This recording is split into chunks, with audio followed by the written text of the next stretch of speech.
찬송가 404자 찬양하겠습니다.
사도신경으로 우리의 신앙을 고백합니다.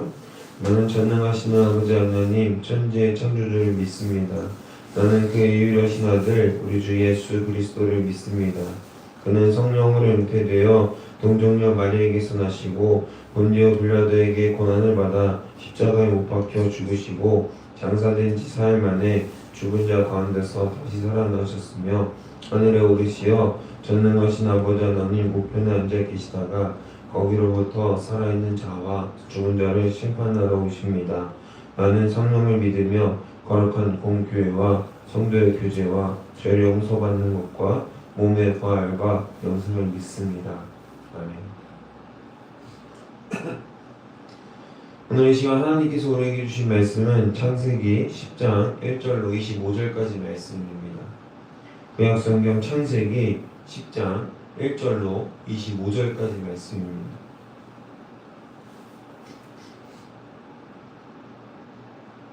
다 찾으신 줄로 믿고 다 함께 한 목소리로 하나님의 말씀을 받들어 읽겠습니다.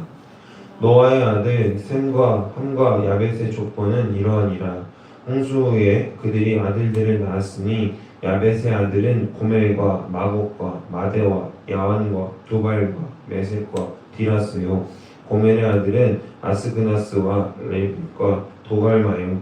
야완의 아들은 엘리사와 달리샤스와 김딕과 도다김이다. 이들로부터 여러 나라 백성으로 나뉘어서 각기 언어와 종족과 나라대로 바닷가의 땅에 머물렀더라. 함의 아들은 구스와 미스라임과 붓과 가나안이요. 구스의 아들은 스바와 하월라와 삽다와 리아마와 삽드가요. 라하마의 아들은 스바와 드단이며 구수가 또 니므롯을 낳았으니 그는 세상의 첫 용사라. 그가 여호와 앞에서 용감한 사냥꾼이 되었으므로 속담에 이르기를 아문은 여호와 앞에 니므롯같이 용감한 사냥꾼이로다 하더라. 그의 나라는 시나일 땅의 바벨과 에렉과 악갓과 갈레에서 시작되었으며 그가 그 땅에서 아수르로 나아가 니느웨와 르호보딜과 갈라와 및 니느웨와 갈라 사이에 레센을 건설하였으니 이는 큰 성읍이라. 미스라임은 루딘과 아나밈과 르아밈과 납두힘과 바르두심과 가슬루임과 갑도림을 낳았더라. 갑슬루임에게서 블레셋이 나왔더라. 가나안은 장자 시돈과 헷을 낳고 또 여부스 족속과 아모리 족속과 기르가스 족속과 히위 족속과 알가 족속과 신 족속과 아르와 족속과 스말 족속과 하마 족속을 낳았더니 이후로 가나안의 자손의 족속이 흩어져 나갔더라. 가나안의 경계는 시돈에서부터 그라를 지나 가사까지와 소돔과 고모라와 아드마와 스보임을 지나 라사까지였더라. 이들은 함의 자손이라. 각기 족속과 언어와 기반과 나라들이었더라. 셈은 에벨 온 자손의 조상이요 야벳의 형이라. 그에게도 자녀가 출생하였으니 셈의 아들은 엘람과 아수르와 아르박삿과 룻과 아람이요 아람의 아들은 오수와 훌과 게델과 마스며 아르박삿은 셀라를 낳고 셀라는 에벨을 낳았으며 에벨은 두 아들을 낳고 하나의 이름을 벨렉이라 하였으니 그때의 세상이 나뉘었으며 벨렉의 아우의 이름은 욕단이며. 아멘. 오늘 말씀의 제목은 진정한 의미에서의 사랑이라고만 정해봤습니다. 옛날에 우리 아이가 달라졌어요 라고 하는 프로그램이 전국적으로 유행하던 때가 있었습니다. 아이 문제가 심각해서 지금 더 이상 가정에서 엄마 아빠가 아이를 컨트롤할 수 없고 정상적이라는 가정이라고 할 수 없을 정도로 가정의 모습이 무너져 있는 모습을 드러내 있었습니다. 그래서 아동 심리 전문가가 방송국 PD들과 함께 가서 24시간 집에 카메라를 설치해서 아이를 관찰하고 또 부모를 관찰하면서 어떤 것이 문제인지 파악하고 그에 걸맞는 솔루션을 주고 아이가 잘 자라도록 도와주는 프로그램이었습니다. 당시 문제 아이들은 솔루션을 따라서 문제가 없는 아이처럼 자라는 듯 보여주고 방송은 끝이 났습니다. 모든 회차가 그런 것은 아니었지만 대부분의 회차에서는 아이만의 문제로 부모가 어떻게 대응해야 하는지 그런 것만 알려주고 그렇게 솔루션 해주고 주로 그렇게 해주고 방송이 끝났습니다. 그러나 이제 우리는 이 아이를 키우는 문제 또 아이 양육 문제가 비단 아이들만의 문제가 아니라는 사실을 이제는 알고 있습니다. 아이를 양육하는 부모의 성격 또 부모의 과보 같은 것에서도 아이에게 큰 영향이 끼친다는 것을 이제는 우리는 알고 있습니다. 마찬가지로 다 그런 것은 아니지만 요즘 시대의 아이들을 잘 들여다보면 부모가 이 아이를 어떻게 가르쳤는지를 잘 볼 수 있습니다. 그 사람이 어떤 행동을 할 때 그 처리 방식을 누구에게 어떻게 배웠는지를 알 수 있게 된다라는 겁니다. 예를 들어 볼까요? 식당에서 식사를 하다가 젓가락이나 숟가락을 떨어뜨렸을 때 우리는 어떻게 하죠? 정상적이고 보통 사람이라면 그것을 주워서 테이블에 올려놔야죠. 그런데 개 중에는 일부 부모와 아이들 중에서는 그것을 떨어뜨리는 것을 당연하게 생각하는 사람이 있습니다. 떨어뜨리고 그대로 두는 것이 당연하다라고 얘기하는 사람들이 있다라는 거죠. 내가 내 돈 주고 밥을 먹는데 내가 그런 것까지 해야 돼? 라는 생각을 가진 사람들, 이것도 다 서비스에 포함되어 있는 부분 아닌가? 라고 쉽게 지나친 생각들을 가지고 있다는 것이죠. 부모가 그것을 줍지 않고 가르치지 않으면 아이는 그런 사소한 것들도 할 수 없게 되고 또 자연스럽게 그릇된 행동을 하게 되는 어른으로 자라나게 됩니다. 이것은 아주 사소하고 지극히 정상적인 문제입니다. 만일 이것이 정상적이지 않다, 또 제 말에 또 반감이 생긴다라고 하면 본인의 모습을 돌아볼 수 있으면 좋겠습니다. 어떤 아이는 초등학교 2학년, 3학년이 되도록 소변을 못 가는 친구도 있습니다. 저 때였으면 아마 부모님이 동네방네 다 소문을 내셔서 다시는 그런 수치를 겪지 않을 수 있도록 나 스스로 노력하게 만드는 그런 환경을 살게 했을 텐데, 요즘 아이들은, 또 요즘 부모들은 그렇지 않은 부모들이 있다라는 겁니다. 소변을 가리지 못했는데도 괜찮아 때 되면 다 해 라고 쉽게 생각하는 경우가 있다라는 거죠. 그런데 만일 그 아이가 고등학교에 가서도 그런 실수를 하게 된다면 그때도 괜찮다고 얘기할 수 있겠습니까? 그것은 어렸을 때부터 다 부모가 가르치고 아이들에게 보여줘야 되는, 또 잘 양육해야 되는 부분이라는 겁니다. 저는 그런 부분에 있어서 과연 그것이 진정한 사랑의 모습인가, 그렇게 방임하는 것, 그냥 방종하는 것이 그것이 진정한 사랑인가 라는 질문을 던져봤을 때 저는 단호하게 아니다라고 이야기할 수 있습니다. 그렇게 자란 아이들이 사회적 기준에서 봤을 때 압도적으로 적기 때문에 사회에서 적응하기가 쉽지 않기 때문에 그렇죠. 그렇다면 진정한 의미에서의 사랑은 무엇입니까? 바로 아이 스스로 결정하고 스스로 행동할 수 있도록 도와주되, 그것에 대한 가이드라인을 명확하게 정해주는 것이 부모의 역할이라는 것입니다. 하나님도 우리에게 그렇게 다가오십니다. 진정한 의미에서의 자유를 허락해 주시고 그 사람의 의지를 존중해 주시되 그것이 옳은 길인지 아닌지를 우리를 통하여서 알게 해 주십니다. 사랑하는 여러분, 바라기는 저와 여러분이 하나님이 허락하신 자유를 통해서 진정한 사랑의 의미를 되돌아보고 우리 자라는 아이들에게, 또 다음 세대들에게 올바른 삶을 가르쳐 줄 수 있는, 보여줄 수 있는 그런 어른이 되기를 주님의 이름으로 소망하고 축복합니다. 오늘 우리가 읽은 본문에서는 노아의 아들 셈, 함, 야벳의 계보가 소개되고 있죠. 1절부터 5절에서는 유럽과 소아시아의 지역의 조상들이 소개되고 있습니다. 또한 이들이 5절에서 보니까요, 각기 언어와 다른 종족대로 나뉘었음을 기록하고 있습니다. 각기 다른 언어와 종족대로 나뉘었다는 점을 기억하시기 바랍니다. 계속해서 보겠습니다. 6절과 20절 사이에는 아프리카, 가나안, 그리고 메소포타미아 지역이 언급되고 있습니다. 또 마지막 20절 역시 한 자손들이 족속과 언어와 지방에 따라 나뉘었음을 기록하고 있습니다. 여기서도 마찬가지로 지방에 따라 나뉘었다는 것을 기억하십시오. 21절로 25절은 중동과 히브리 민족의 조상에 대해서 기록하고 있습니다. 25절에서 벨렉의 때에 세상이 나뉘었다라고 기록하고 있는데요.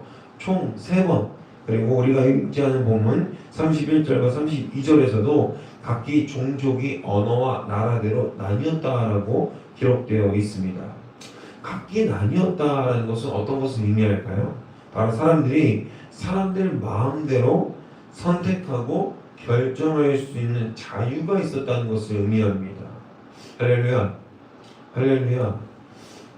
만일 하나님이 사람을 지으시고 모두 동일한 언어, 동일한 인종으로 통합해 놓으시고 하나님은 예배하도록 프로세싱해 놓으셨다면, 그것은 우리가 레고나 인형들, 또 피규어들을 다 한 곳에 모아두고 나만 바라보게 세팅해 놓은 것과 다를 것이 무엇이냐는 거예요. 여러분, 레고 놀이와 인형 놀이가 금방 질리는 이유는 무엇이죠? 바로 그것이 움직이지 않기 때문에 그래요. 내가 처음에 정해놓은 그 자리, 나를 바라보도록 해놓은 그 세팅값이 변하지 않기 때문에 금방 질립니다. 재미가 없는 거죠. 레고가 인형이 나만을 바라본다고 해서 그것이 어떤 의미가 생기겠습니까? 아무 의미가 없습니다. 마음대로 움직이지 못하는 장난감을 그냥 내 마음대로 조정해 놓은 것일 뿐이니까요. 하나님도 마찬가지라는 거예요.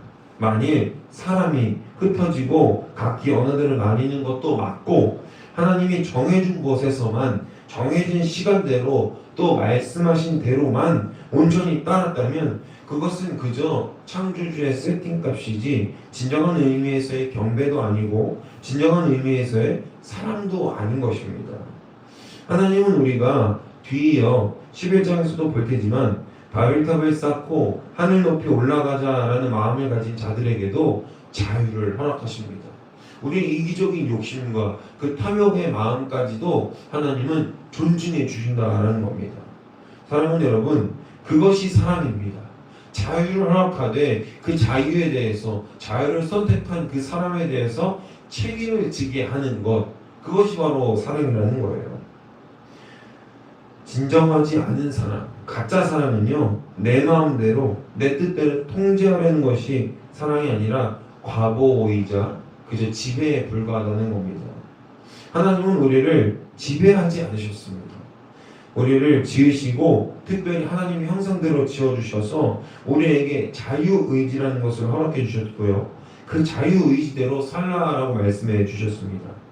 이는 우리를 지배하기 위함이 아니라 우리와 함께 교제하고 우리와 함께 사랑을 나누기 위한 것이었습니다. 어떤 남자가 좋아하는 여자가 있다고 생각해 봅시다. 그 여자가 좋다고 해서 그 여자를 매일 스토킹하다가 결국에는 그 여자를 납치했습니다. 납치해서 먹이고 재우고 입혔습니다. 그러면 묻고 따지고 할 것도 없이 그것이 납치입니까? 아니면 그 남자의 순종입니까? 묻고 따지고 할 것 없이 그냥 그 사람의 더러운 욕망이 그냥 납치라는 범죄로 드러난 것일 뿐입니다. 누가 그것을 사랑이라고 이야기할 수 있겠습니까? 우리 정신과적 용어는 스톡홀름 증후군이라고 하죠. 오랜 시간 납치된 상태에 있다 보니 그 여자가 또 납치 대상을 사랑하게 되는 그런 정신병도 있지만 결국 그 정신병은 정신병이지 진정한 사랑이 아니라는 거예요. 그리고 마찬가지입니다. 하나님은 우리에게 진정한 의미에서의 자유를 허락하셨습니다. 그래서 우리는 오늘날 하나님을 예배할 수도 예배하지 않을 수도 있는 권리가 있는 겁니다. 만약 하나님이 진정한 사랑이 없으셨다면, 하나님이 자비하신 분이 아니었다면 교회 안 다니는 사람, 또 진실되게 믿지 않는 사람, 예배 시간 조는 사람, 예배 시간 딴 마음으로 품은 사람 다 죽여버리면 그만 아닙니까? 다 그냥 끝장을 내버리시면 멸해버리시면 끝일 텐데도 불구하고 하나님은 결코 그렇게 하지 않으십니다. 누구에게라도 가서 먼저 믿은 자들이 모든 민족에게 가서 아버지와 아들과 세례를 주고 성령의 이름으로 세례를 주라라고 명령하십니다. 저는 진정한 사랑은 바로 자유를 허락한, 스스로에게 자유가 있어서 선택한 것이 바로 진정한 자유라 생각합니다. 하나님을 너무나도 사랑하게 되는 것, 하나님 나에게 보여주신 완전하고 값진 그 사랑이 나에게 너무나도 귀해서 그 사랑을 완전히 내가 스스로 선택해서 사랑하게 되는 것, 그것이 진정한 의미에서의 사랑이고 진정한 의미에서의 자유라는 겁니다. 부모가 강요하는 행동, 또 통제하는 일상이 어떻게 사랑이라고 할 수 있겠습니까? 너 이거 하면 안 돼, 너 이거 하면 안 돼, 너 이건 돼, 이것까지는 돼 라고 얘기하는 것. 부모가 다만 해야 할 일은 자유를 허락하되 그 안에서 어떤 것이 옳고 그른 것인지를 잘 알려주어야 하는 것입니다. 저는 고등학교 때까지는 통금이 있었습니다. 왜 그랬냐? 아버지께서 밤늦게까지 일을 하셔서 밤에 일 때문이 아니라 그냥 놀러 다니는 것은 별로 좋은 일이 안 일어난다. 조금 더 속된 표현으로 밤에 돌아다니는 것들 중에서 좋은 꼴을 내는 놈들을 못 봤다라고 말씀하셨습니다. 그런데 교회에서 온라인 행사를 하는 것, 그리고 교회에서 새벽까지 늦게까지 연습하고 교제하는 것, 거기에 대해서는 아무런 말도 하지 않으셨습니다. 통금이 9시인가 그때 10시 정도에 제가 통금이었는데, 교회에서 우리가 온라인 행사를 하면 보통 언제 끝납니까? 최소 새벽 2시, 그리고 또는 그냥 아예 거기서 자거나 날밤을 새거나 뭐 이런 행사들이 있잖아요. 그런데 그것들에 대해서 아무런 말도 하지 않으셨습니다. 명확히 구분하는 것이죠. 교회에서 새벽까지 교제하는 게 무조건적으로 옳다라고 말하는 것이 아니라 세상과 교회를 정확하게 알려주셔서 또 구분해 주셔서 교회에서 하는 일과 세상에서 하는 일이 다르다라는 것을 알려주셨습니다. 그리고 신학대학교에 들어가서 장학금을 받아온 순간부터는 아예 통금이 사라졌습니다. 제가 새벽까지 열람실에서 공부하는 시간이 많아졌기 때문에 그렇습니다. 정말 그때는 밤새서 공부를 했던 것 같아요. 시험이 아침 9시였는데요.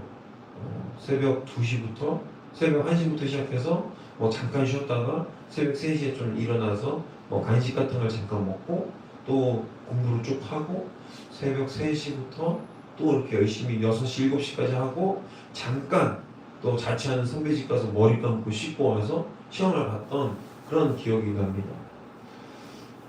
제가 그렇게 할 수 있었던 것은 저를 믿어주셨고 또 저 또한 새벽에 이상한 짓거리를 하고 돌아가지 않아서 그랬었겠죠. 공부를 열심히 했습니다. 저희 부모님이 또 제가 무조건적으로 옳다라고 말하는 것이 아니라 여전히 우리에게는 사랑이란 무엇인가라는 질문을 던졌을 때 그 사랑은 억압되지 않으며 또 그 사랑에 대한 그 사랑이 선택하는 것에 대한 존중이 있어야 된다라는 겁니다. 누가 그렇게 하셨기에 바로 하나님이 우리에게 그 사랑을 보여주셨기 때문에 우리는 그 사랑을 전하고 가르칠 수 있는 존재라는 겁니다. 우리가 할 수 없는 것을 하라고 하는 것이 아니라 우리가 받은 그 사랑을 그대로 전하라는 겁니다. 바라기는 저와 여러분이 하나님의 사랑을 본받아 진정한 의미에서의 사랑을 전할 수 있는 자들이 되기를 소망합니다. 말씀을 정리합니다. 사랑하는 여러분, 사랑에 대한 정의가 이제 다시 서십니까? 성경의 원리대로 또 하나님의 창조의 원리를 따르면 우리 삶이 이상해질 것이 하나도 없습니다. 괜히 이상한 전문가, 조금 알고 있는 전문가들의 말들을 다 귀담아가지고 다 짬뽕해서 우리 아이에게 적용시키지 말라는 거예요. 이 성경의 원리, 하나님께서 사랑해 주신 진정한 사랑으로 우리 아이들을 사랑해 준다면 우리 아이들이 엇나갈 일이 없습니다. 여러분, 우리의 잘못된 사랑, 우리의 과한 사랑, 내가 생각하는 사랑, 내가 겪어보지 않은 그 사랑을 우리 아이에게 해줘야 되겠다라는 어쩌면 과한 욕심이 우리 아이를 망치고 있는 것일지도 모릅니다. 다 해주지 않으셔도 괜찮습니다. 언제까지 다 해주실 겁니까? 우리는 어차피 유한한 존재가 아닙니까? 언제까지고 그 아이의 뒤치다거리를 다 할 수 없습니다. 그 아이가 30이 돼도 40이 돼도 50이 돼도 뒤치다거리 할 겁니까? 그 아이의 대소변을 다 가려주실 겁니까? 할 수 없다는 거예요. 진정한 의미에서의 사랑은 그 사람의 선택과 그 사람이 져야 하는 책임도 같이 공감해주고 또 통감해주고 그 아이가 스스로 일어날 수 있기를 기도해주는 것이 진정한 부모의 도리, 또 옆에서 보는 제3자의 사랑의 모습이라는 겁니다. 하나님이 우리에게 허락하신 자유로 말미암아 우리는 주님의 사랑을 배우고 주님이 어떤 분이신지 깨닫게 될 것입니다. 세상이 나뉜 것, 각기 다른 종족과 언어, 흩어진 것은 우리가 하나님보다 더 높아지려는 그 욕망에서부터 비롯된 것이죠. 이렇듯 하나님은 잘못된 것에 대한 엄하게 징계하십니다. 완전히 바로 잡으십니다. 우리에게도 그러한 태도가 있어서 우리 사랑하는 자녀들에게 또 다음 세대들에게 그리스도의 사랑을 전하고 하나님이 허락하신 진정한 사랑을 채워줄 수 있는 우리가 되기를 주님의 이름으로 소망하고 축복합니다. 기도하겠습니다. 사랑해 주님 감사합니다. 주님 이 시간 진정한 의미에 대해서 또 진정한 의미에서의 사랑을 한번 우리가 생각해 봅니다. 주님께서 말씀하신 사랑, 주님께서 우리에게 보여주신 그 사랑이 얼마나 크고 놀라운지를 배웁니다. 주님이 우리에게 보여주셨던 자비하신 사랑, 그 크신 하나님의 은혜를 우리가 온전히 깨닫고 우리 삶 가운데에서 또 우리 자녀들에게 사랑하는 다음 세대들에게 그 온전한 사랑을 전할 수 있는 우리가 되기를 간절히 소망합니다. 우리의 그릇된 욕심 또 우리의 과한 욕심에 비롯한 그 사랑들을 잠시 내려놓고 우리 아이들이 스스로 일어날 수 있도록 우리 다음 세대가 스스로 앞길을 개척할 수 있도록 스스로의 선택을 존중해주고 또 공감해줄 수 있는 우리의 마음도 또 생각도 허락하여 주시옵소서. 그래서 우리 다음 세대와 또 우리 기성세대가 함께 한마음으로 자유함으로 연합하고 하나님의 자비하심 안에서 함께 교제하고 사랑하며 나아갈 수 있도록 인도하여 주옵소서. 감사드리며 이 모든 말씀 우리 주 예수 그리스도의 이름으로 기도합니다. 아멘. 사랑해 주님 감사합니다. 주님의 은혜로 이 시간 온전히 경험하길 원합니다. 아버지, 우리가 주님 은혜로 말미암아 이 자리 이곳에 서 있음을 기억하오니 주님 각기 언어대로 흩으신 것처럼 우리가 주님 마음대로 또 주님 뜻대로 하나님 그 시기에 살기보다 우리 마음대로 우리 뜻대로 살았던 우리의 모습을 되돌아보게 됩니다. 주님, 그럼에도 불구하고 주님 우리에게 사랑을 더하시고 또 우리에게 책임을 보여주셔서 우리가 주님을 따르지 않으면 어떤 결과를 맞게 되는지에 대한 것도 우리에게 알려주시고 교육해 주셨습니다. 주님, 우리가 그 말씀을 따라서 순종하게 하시고 또 내 마음대로 내 뜻대로만 살아가는 삶이 아니라 하나님이 더욱더 기뻐하시는 삶, 하나님이 더욱더 바라시는 삶으로 우리 삶을 거룩하게 채워나갈 수 있도록